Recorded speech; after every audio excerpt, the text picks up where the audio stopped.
দুর্নীতিতে চাকরিহারা ১৮০ জনের আবেদন, নতুন করে পরীক্ষায় বসার জন্য আবেদন জানিয়েছেন তারা। হাইকোর্টে সংখ্যা জানালো এসএসসি। নবম, দশম, একাদশ, দ্বাদশের অযোগ্য শিক্ষক ১৮০১ পরীক্ষায় বসতে চেয়ে এখনো পর্যন্ত ১৮০ অযোগ্য আবেদন। মোট অযোগ্য আবেদন ১০%। আরো ডিটেলে জানাবে অর্ণব, রয়েছে আমার সঙ্গে। অর্ণব, কি জানা যাচ্ছে? দেখো, এই প্রথম কলকাতা হাইকোর্টে বা কোন একটা আদালতে এসে স্কুল সার্ভিস কমিশনের তরফে অযোগ্যের প্রকৃত একটা সংখ্যা জানানো হলো এবং সুপ্রিম কোর্টের রায় অনুযায়ী নবম, দশম এবং একাদশ, দ্বাদশ শ্রেণীর যে শিক্ষক চাকরি বাতিল হয়েছিল, সেই চাকরি বাতিলের মধ্যে এসএসসি পৃথকীকরণ করে দেখেছে চিহ্নিত অযোগ্য বা চিহ্নিত দাগি বা টেন্টেড এই সংখ্যাটা ১৮০১। সর্বমোট শিক্ষক নিয়োগ হয়েছিল ২০১৬ সালে নবম, দশম, একাদশ, দ্বাদশ শ্রেণীর ১৮,৬১৭ জন। তার মধ্যে ১৮০১ জন হচ্ছে চিহ্নিত অযোগ্য এবং এই চিহ্নিত অযোগ্যদের পরীক্ষায় বসার সুযোগ দিতে রাজি এসএসসি। তাই বিজ্ঞপ্তিতে আলাদা করে যোগ্য অযোগ্যের কথা উল্লেখ করা হয়নি এবং এই ১৮০১ জন অযোগ্যের মধ্যে ১৮০ জন এখনো পর্যন্ত যে স্কুল সার্ভিস কমিশনের নতুন পরীক্ষার বিজ্ঞপ্তি জারি হয়েছে সেখানে আবেদন করেছে, যা মোট সংখ্যার নগণ্য। অর্থাৎ মোট যে যদি টেন্টেড ধরা হয়, মোট অযোগ্য ২০১৬ সালের পরীক্ষা অনুযায়ী শিক্ষক পদে ১৮০১-এর মধ্যেও সেটা ১০%। এবং এটাও জানানো হয়েছে এসএসসির তরফে এই বছর অর্থাৎ নতুন যে পরীক্ষা হচ্ছে তাতে মোট ৩৫,৭২৬ জন শিক্ষক পদে নিয়োগ পাবেন। যেহেতু ১৮,৬০০ বা ৫০০ মতো ছিল এর আগে শূন্যপদ, সেই শূন্যপদের সঙ্গে প্রায় ডবল করা হয়েছে এবারে শূন্যপদ, যেহেতু গত ৯ বছরে শূন্যপদের সংখ্যা আরো বেড়েছে। এই ৩৫,০০০ শিক্ষক শিক্ষিকা নিয়োগের যে বিজ্ঞপ্তি, তাতে যে পরিমাণ আবেদন জমা করেছে তাতে সুপ্রিম কোর্টের রায় অনুযায়ী চিহ্নিত অযোগ্য এখনো পর্যন্ত মাত্র ১৮০, যা আবেদনের নগণ্য শতাংশ বলে এসএসসি দাবি করেছে। এই অবস্থায় প্রকৃত অযোগ্যদের যে তালিকা নিয়ে বারবার চর্চা হয়েছে এবং যারা আন্দোলন করছেন এখনো বিকাশ ভবনের উল্টো দেখে, তাদের তরফেও এই তালিকা সর্বসমক্ষে প্রকাশ করার আবেদন হয়েছে। সে বিষয়ে যদিও ডিটেলসে তথ্য জানানো হয়নি। এই সংখ্যাগুলি এসএসসির তরফে আইনজীবী কল্যাণ বন্দ্যোপাধ্যায় জানিয়েছেন এবং বিচারপতি সৌমেন সেন এই তথ্যগুলি লিপিবদ্ধ করেছেন তার নোটপ্যাডে। একই সঙ্গে বিচারপতি সৌমেন সেন জানিয়েছেন, তাহলে কি এটা বলা যাবে ২০১৬ সালের শিক্ষক শিক্ষিকা নিয়োগ প্রক্রিয়ায় একেবারে পৃথকীকরণ করে এরা অযোগ্য? এটা কি পৃথকীকরণ করা গেছে? এসএসসির উত্তর দিয়েছে হ্যাঁ, অর্থাৎ এই যে ১৮০১ জন চিহ্নিত অযোগ্য সেটা সম্পূর্ণভাবে পৃথকীকরণ হয়েছে। এই পক্ষেও কিন্তু মতামত দেয় এসএসসি। ধন্যবাদ অর্ণব।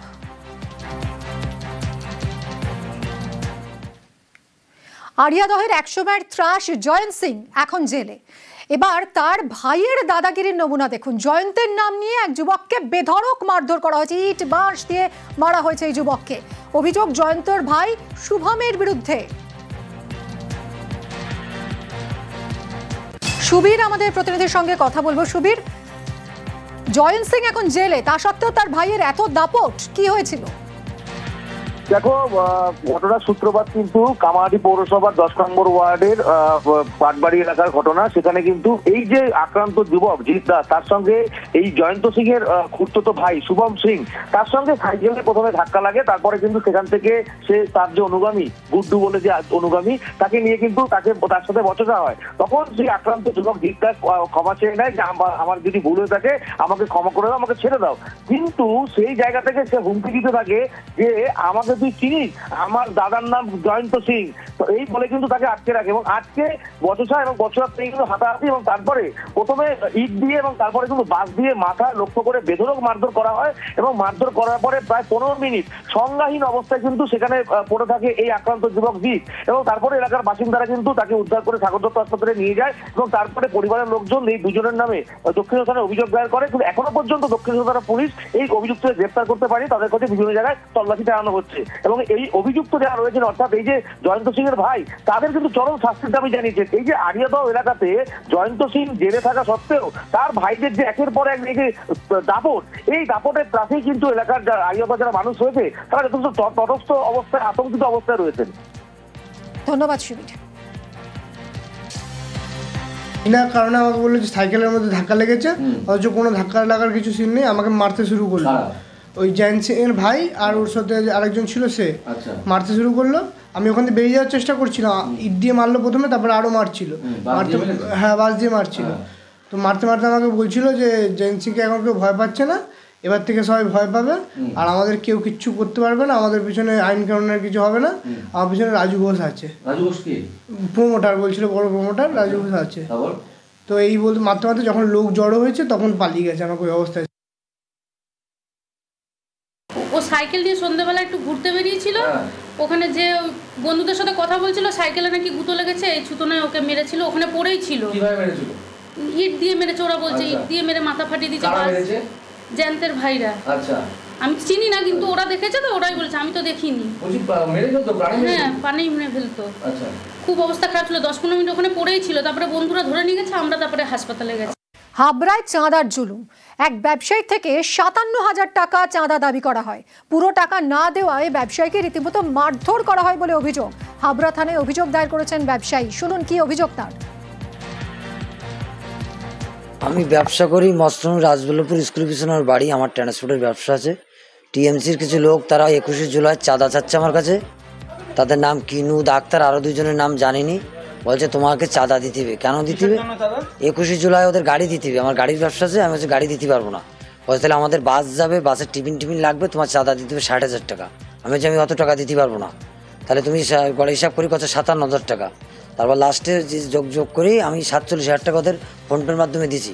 তারপরেও আমাকে মারধর করেছে ওরা। আমার বিজেপিকে ভালো লাগে, সনাতন ধর্ম, আমি ওকে সাপোর্ট করি বলি, তা জানে বলি, তার জন্য আমার এত চাঁদার চাপ।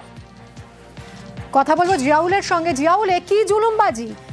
একেবারে নাম করে তৃণমূলের বিরুদ্ধে অভিযোগ করছেন এই ব্যবসায়ী, তৃণমূলের কি প্রতিক্রিয়া, কি বক্তব্য?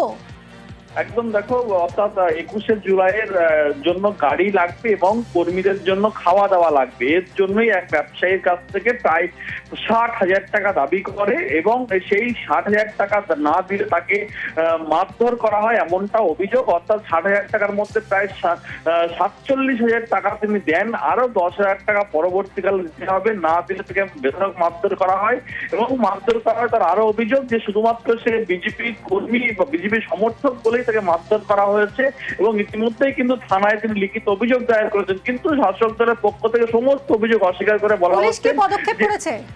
দেখো, ইতিমধ্যে কিন্তু থানায় লিখিত অভিযোগ দায়ের হয়েছে, কিন্তু যে শাসক নেতার নামে অভিযোগ, অর্থাৎ তিনি কিন্তু সমস্ত অভিযোগ অস্বীকার করে বলছেন এক দুধ ব্যবসায়ীর সঙ্গে এই ব্যবসায়ী গন্ডগোল, ফলে তারা শুধুমাত্র শাসক দলকে দোষারোপ করার জন্যই তিনি এই ব্যবসা, অর্থাৎ তাদেরকে নামে ইতিমধ্যে অভিযোগ দায়ের করেছে। অভিযোগের ভিত্তিতে কিন্তু পুলিশ তদন্ত শুরু করেছে। ধন্যবাদ জিয়াউল। কি কারণে মারধর করলো? টাকা চেয়েছে তাই টাকা দেয়নি বলি তাই। কি উপলক্ষে টাকা চেয়েছে? 21শে জুলাইয়ের জন্য টাকা চেয়েছে তাই দেয়নি বলি তাই। টাকা দিয়েছে বললো? দিয়েছে, আবার 10,000 বাকি আছে, তাই 10,000 দেয়নি বলি তার জন্য। আমরা এতদিন 21শে জুলাই দেখতাম যে 21শে জুলাই এত আড়ম্বর করে হয়, এবার বুঝতে পারলাম কীভাবে আড়ম্বর করে হয়। এভাবে জোর জুলুম করে সাধারণ ব্যবসায়ীদের থেকে টাকা নিয়ে, টাকা এইভাবে ছিনতাই করে টাকা নিয়ে এইভাবে 21শে জুলাই হয়। সত্যি এই ঘটনা খুবই নিন্দনীয়, যে খবরটা আমরা দেখতে পারলাম। যারা দোষী তাদের শাস্তি চাই আমরা। একদম সর্ব মিথ্যা ঘটনা, একই পাড়ার দুজন, এটা একটা ব্যবসায়িক গন্ডগোল। যেই না দুজনের মধ্যে গন্ডগোল হলো, এর মধ্যে তৃণমূলকে টানতে হবে। এখন যা কিছু হবে সেখানেই তৃণমূলকে জড়াতে হবে, সেই জন্যই তৃণমূল। ব্যাংকের গ্রাহক সেবা কেন্দ্রে জালিয়াতি, গ্রাহকদের লক্ষ লক্ষ টাকা হাওয়া, চাঞ্চল্যকর অভিযোগ বাগদায়।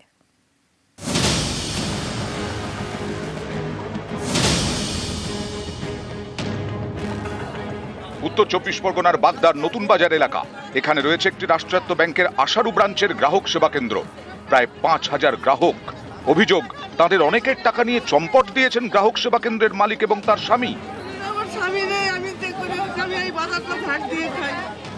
পেমেন্ট সার্ভিস প্রোভাইডার, গ্রাহক সেবা কেন্দ্র। উপভোক্তাদের টাকা ব্যাংকে জমা দেওয়া এবং ব্যাংক থেকে টাকা তোলার কাজ করা হয় এই সেবা কেন্দ্রের মাধ্যমে।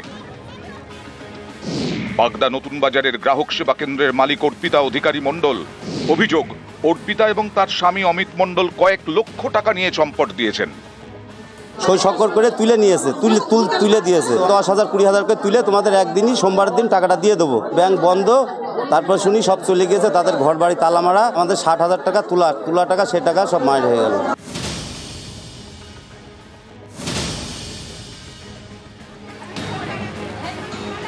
বাগদা নতুন বাজারে গ্রাহক সেবা কেন্দ্র, এখান থেকেই লক্ষ লক্ষ টাকার জালিয়াতি।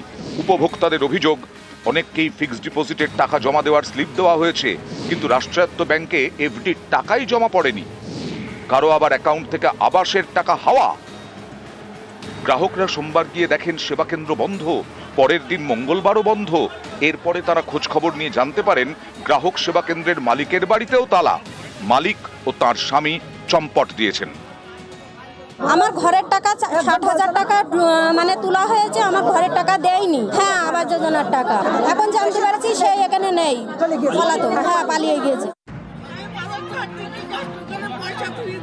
বাগদার বাসিন্দা সরস্বতী বেড়া নতুন বাজার এলাকায় সাফাইয়ের কাজ করেন। অনেক কষ্ট করে টাকা জমিয়েছিলেন, সব গেছে। আমার বললো কি কাকিমা টাকাটা রেখে দেন, আমাদের তো বিশ্বাস করেন, টাকাটা রেখে দেন, তুমি সোমবারের দিন 4টের সময় আসবো, আমি তোমার বইয়ে টাকা তুলে দেবো। এসে দেখি নেই, বন্ধ। 28,000 টাকার ব্যাংকের বইতে আছে 22,000। আমি এখানে প্রায় 1.5 বছর ধরে কাজ করছি, আমার তো প্রথমে বিশ্বাসই হয়নি যে ওরা এরকম করতে পারে। ম্যাক্সিমাম প্রায় ঘরের টাকা প্রায় কোটি বা কোটির কাছাকাছি বা কোটির উপরে। উত্তর 24 পরগনা থেকে Aniruddha Kirtania, news 18 Bangla. Cricket match হচ্ছিল, আর একটা ক্রিকেট ম্যাচকে ঘিরে দুই গোষ্ঠীর মধ্যে সংঘর্ষ যে কোন পর্যায়ে যেতে পারে এবার দেখুন শিলিগুড়ির বাগরাকোট এলাকায়। দেখুন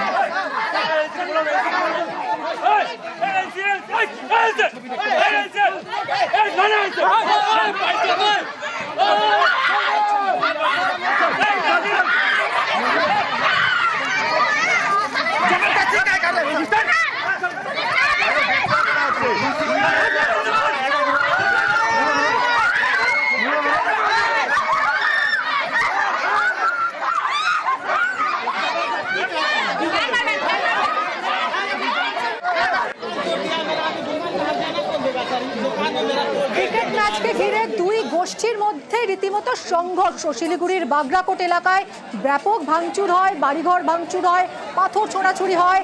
পরিস্থিতি নিয়ন্ত্রণে আনতে কাঁদানে গ্যাস ছুড়তে হয় পর্যন্ত পুলিশকে।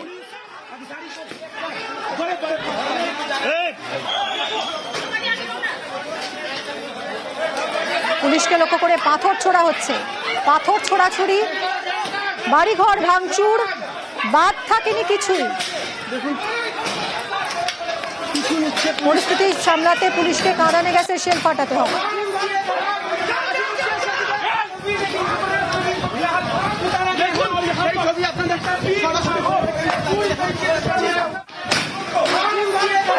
শিলিগুড়ির বাগরাকোটে এরকমই রণক্ষেত্র চেহারা নেয়।